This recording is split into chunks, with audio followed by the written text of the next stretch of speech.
നമസ്കാരം. മലയാളി വാർത്തയിലേക്ക് സ്വാഗതം.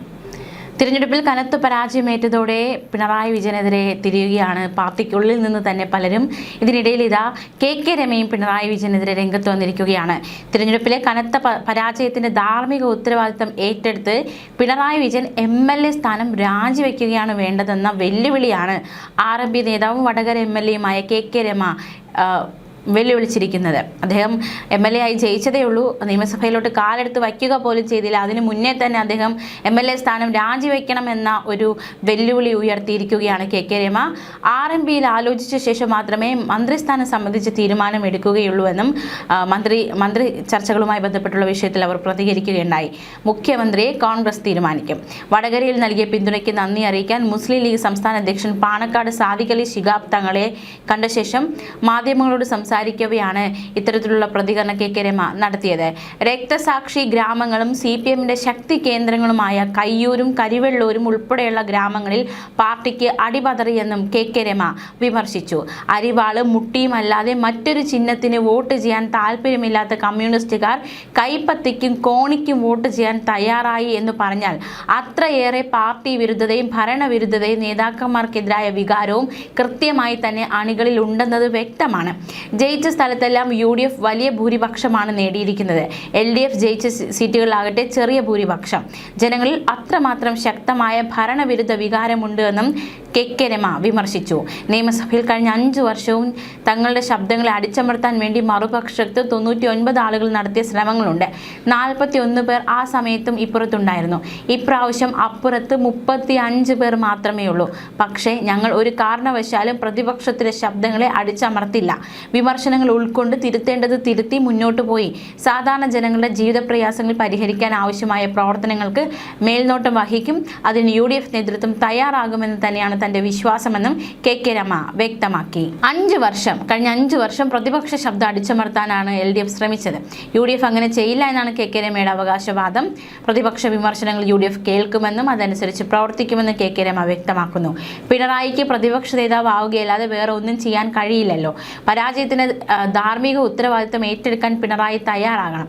എന്നിട്ട് ആ MLA സ്ഥാനം രാജിവെച്ച് പുറത്തു പോകണം. വോട്ടെണ്ണലിൽ ആദ്യ 6 റൗണ്ടിൽ പിണറായി വിജയൻ പുറകോട്ട് പോയത് പരാജയമാണ്.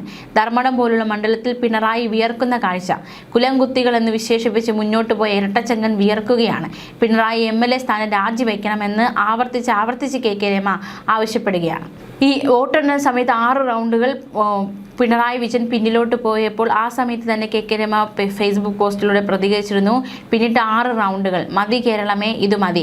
കുലംകുത്തി എന്ന് ചാപ്പയടിച്ച് കൊല്ലാൻ ആഹ്വാനം ചെയ്തവൻ പൊള്ളുന്ന വെയിലത്ത് നഗ്നനായി നിൽക്കുന്ന കാഴ്ച കാണാൻ ഒരു വ്യാഴവട്ട കാലത്തിന് ശേഷം ചന്ദ്രശേഖരന് കഴിഞ്ഞു. രാഷ്ട്രീയ കേരളത്തിലെ അഭിവാദ്യങ്ങൾ എന്നായിരുന്നു കെ രമ അന്ന് ഫേസ്ബുക്കിൽ കുറിച്ചത്. അതേസമയം തിരഞ്ഞെടുപ്പിലേറ്റ വമ്പൻ തോൽവിക്ക് പിന്നാലെ പിണറായി വിജയൻ പ്രതിപക്ഷ നേതാവാകുന്നതിനോട് CPI കേന്ദ്ര നേതൃത്വത്തിന് എതിർപ്പെന്ന റിപ്പോർട്ട് കൂടി പുറത്തു വരുന്നുണ്ട്. പകരം പുതിയ മുഖങ്ങൾ പ്രതിപക്ഷത്തെ നയിക്കണമെന്നാണ് CPI-യുടെ നിലപാട്. പ്രതിപക്ഷ നേതാവ് സ്ഥാനത്ത് പിണറായി വിജയൻ വേണ്ട എന്ന അഭിപ്രായമാണ് യോഗങ്ങളിൽ ഉയർന്നത്. നേതൃസ്ഥാനത്തേക്ക് പുതിയ ആളെ നിയോഗിക്കണം. പിണറായിയുടെ ശൈലി തോൽവിയുടെ ആക്കം അല്ലെങ്കിൽ അത് വർദ്ധിപ്പിച്ചു എന്നാണ് പറയുന്നത്. ഇതേ അഭിപ്രായം CPI MP P സന്തോഷ് കുമാറും പങ്കുവയ്ക്കുകയുണ്ടായി. ലജ്ജാകരവും നിരാശാജനകവുമായിരുന്നു തിരഞ്ഞെടുപ്പ് ഫലം. കാരണം എന്തായാലും തിരഞ്ഞെടുപ്പ് ഫലം തന്നെയാണ്. ഞങ്ങൾ പരാജയപ്പെട്ടു. അതിന് പല കാരണങ്ങളുണ്ടാകാം. സർക്കാരിന്റെ പ്രകടനം മികച്ചതായിരുന്നെങ്കിലും ദൗർഭാഗ്യവശാൽ ജനവിധി മറിച്ചായിരുന്നു. ചില പ്രശ്നങ്ങൾ മനസ്സിലാക്കാനും പരിഹരിക്കാനും ഞങ്ങൾക്ക് സാധിച്ചില്ല. പ്രസ്ഥാനത്തെ നയിക്കാൻ പുതിയ മുഖങ്ങൾ ആവശ്യമാണ്. പുതിയ പ്രതിപക്ഷ നേതാവും പ്രതിപക്ഷ ഉപനേതാവും വരേണ്ടതുണ്ട്. CPM-നായിരിക്കും പ്രതിപക്ഷ നേതൃസ്ഥാനം. ഉപനേതൃസ്ഥാനം CPI-ക്കാകും. ഭാവിയിലേക്ക് കൃത്യമായ ആസൂത്രണത്തോടെ പ്രവർത്തിക്കേണ്ടതുണ്ടെന്നും സന്തോഷ് കുമാർ പ്രതികരിച്ചു. ഇത്രത്തോളം വലിയ തോൽവി പ്രതീക്ഷിച്ചിരുന്നില്ല എന്നായിരുന്നു CPI സംസ്ഥാന സെക്രട്ടറി ബിനോയ് വിശ്വത്തിന്റെ പ്രതികരണം. ഇതൊരു പരാജയമാണ്, അതിന് വേറൊരു പേരില്ല. അങ്ങനെ സംഭവിച്ചാൽ കമ്മ്യൂണിസ്റ്റ് പാർട്ടിയും ഇടതുപക്ഷവും കളമൊഴിഞ്ഞു പോകുന്നില്ല. മാറത്തടിച്ച് നിലവിളിക്കാനും പോകുന്നില്ല. ഞങ്ങൾ അതിൽ നിന്ന് പാഠങ്ങൾ പഠിക്കും. എവിടെയാണ് വീഴ്ചയുണ്ടായതെന്ന് പരിശോധിക്കും. മാറ്റങ്ങൾ വരുത്തും, തിരുത്തലുകൾ വരുത്തും. അതേസമയം പ്രതിപക്ഷ നേതൃസ്ഥാനത്തേക്ക് CPI സംസ്ഥാന സെക്രട്ടേറിയറ്റിൽ പിണറായി വിജയന് പൂർണ്ണ പിന്തുണയാണ് കിട്ടിയത്. പരാജയത്തിന്റെ പേരിൽ ഒഴിഞ്ഞു നിൽക്കേണ്ട കാര്യമില്ലെന്നും ഒളിച്ചോട്ടമായി വ്യാഖ്യാനിക്കപ്പെടാൻ സാധ്യതയുണ്ടെന്നും അഭിപ്രായം ശക്തമായി. പിണറായിക്ക് താല്പര്യമില്ലെങ്കിൽ മറ്റൊരു പേര് പരിഗണിക്കും. പ്രതിപക്ഷ ഉപനേതാവായി KN ബാലഗോപാൽ വരാനും സാധ്യതയുണ്ട്. അതേസമയം കഴിഞ്ഞ ദിവസം party secretary M V Govindan വാർത്താ സമ്മേളനം നടത്തിയിരുന്നു. ചില കാര്യങ്ങൾ മാധ്യമങ്ങളോട് അദ്ദേഹം പറഞ്ഞിരുന്നു. അദ്ദേഹത്തിന്റെ പ്രതികരണത്തിലേക്ക്. പാർട്ടി ഘടകങ്ങളെയും LDFിന്റെ ഘടകകക്ഷികളെയും ജനങ്ങളെ ആകെയും വിശ്വാസത്തിലെടുക്കുകയും അവരുടെ അഭിപ്രായങ്ങൾ കൂടി പരിഗണിച്ചുകൊണ്ടായിരിക്കും തിരിച്ചടിയെക്കുറിച്ചുള്ള ഞങ്ങളുടെ പരിശോധനയും നിലപാടുകളായി. ഈ തെരഞ്ഞെടുപ്പിൽ LDFിന് 37.6% വോട്ടാണ് താരതമ്യേന കുറഞ്ഞ ശതമാനം വോട്ട്. എന്നാൽ കേരളത്തിന്റെ തെരഞ്ഞെടുപ്പ് ചരിത്രത്തിൽ 2019 35.1%, 2024 33.35% വോട്ടുകളാണ്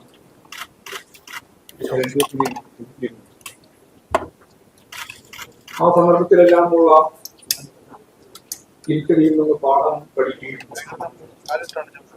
ജനങ്ങൾക്ക് ബോധ്യമാവും വിധത്തിൽ തിരുത്തലുകൾ വരുത്തുകയും ഇടതുപക്ഷം തിരിച്ചു വന്ന ചരിത്രമാണ് കേരളത്തിൽ ഉള്ളത്. തിരുത്തലുകൾ സത്യസന്ധമായിരിക്കും. അത് സംബന്ധിച്ച് വളരെയേറെ പ്രാധാന്യത്തോടുകൂടി മെയ് ജൂൺ മാസങ്ങളിൽ പാർട്ടിയുടെ എല്ലാ ഘടകങ്ങളും വിളിച്ചുചേർത്ത്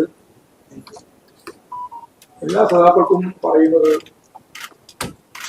കേൾക്കാനും മുഖപ്പെടുത്താനും സാധിക്കണമെന്നാണ് ഇപ്പോൾ പാർട്ടിയെ ആദ്യം തന്നെ ആലോചിച്ചത്. പ്രാഥമികമായ പരിശോധന മാത്രമാണ് ഇന്നത്തെ സെക്രട്ടറിക്ക് ഇന്നത്തെ സെക്രട്ടറി നടത്തിക്കൊണ്ടിരിക്കുന്നത്. പാർട്ടി സഖാക്കൾക്ക് ശ്രദ്ധേയമായി സ്വതന്ത്രമായി അവരുടെ ഘടകങ്ങളിൽ അഭിപ്രായങ്ങൾ പറയാൻ അവസരം ഒരുക്കണം എന്നാണ് പാർട്ടി നേതൃത്വത്തിന്റെ. സംസ്ഥാന സെക്രട്ടേറിയറ്റ് അംഗങ്ങൾ പങ്കെടുത്തുകൊണ്ട് ജില്ലാ സെക്രട്ടേറിയറ്റ് 2 ദിവസം ജില്ലാ കമ്മിറ്റിയും തീരുമാനം എല്ലാ ഏരിയ കമ്മിറ്റികളും കേരളത്തിലെ മുഴുവൻ ഏരിയ കമ്മിറ്റികളും പാർട്ടി സംസ്ഥാന കമ്മിറ്റി അംഗങ്ങൾ പങ്കെടുത്തുകൊണ്ട് ഞാൻ ഈ പറഞ്ഞതുപോലെ തന്നെ ചേർന്ന് പരിശോധിക്കണം, അവരുടെ അഭിപ്രായങ്ങൾ കേൾക്കണം. ജില്ലാ കമ്മിറ്റി അംഗങ്ങൾ പങ്കെടുത്തുകൊണ്ട് എല്ലാ ലോക്കൽ കമ്മിറ്റികളും ചേരാൻ തീരുമാനം. ഏരിയ കമ്മിറ്റി അംഗങ്ങൾ പങ്കെടുത്തുകൊണ്ട് താഴെ ബ്രാഞ്ച് യോഗങ്ങളും പൂർണ്ണമായും ചേർന്ന് അവർക്ക് പറയുന്ന പ്രയോജനങ്ങൾ ഉൾപ്പെടെയുള്ള കാര്യങ്ങൾ കേൾക്കാൻ. ഇത്തരം യോഗങ്ങളിലെ ചർച്ചകൾ കൂടി പരിഗണിച്ചാണ് പാർട്ടി തെരഞ്ഞെടുപ്പ് റിവ്യൂ തയ്യാറാക്കാനുള്ള തീരുമാനിച്ചു. അല്ലാതെ സംസ്ഥാന സെക്രട്ടേറിയറ്റുകൾ റിവ്യൂ തയ്യാറാക്കി താഴത്തേക്ക് പോകുകയല്ല. എല്ലാ കാര്യങ്ങളും കേട്ടതിന് ശേഷം മനസ്സിലാക്കിയതിനു ശേഷം അവർക്ക് പറയാനുള്ളതെല്ലാം പറഞ്ഞ് അതുകൂടി മനസ്സിലാക്കി കൃത്യമായ ഒരു റിവ്യൂ ഇവരെല്ലാം ചർച്ചയ്ക്ക് ശേഷം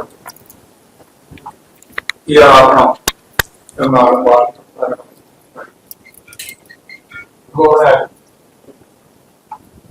പാർട്ടി റിവ്യൂ എന്ന് പറയുന്നത് നേരത്തെ പറഞ്ഞ പോലെ പരാജയത്തിന്റെ പ്രത്യേക പശ്ചാത്തലത്തിൽ പാർട്ടി ഉടനീളം കൃത്യതയോടുകൂടി കാര്യങ്ങൾ നടത്താൻ വേണ്ടിയുള്ള ഫലപ്രദമായ നിലപാട് സ്വീകരിക്കും.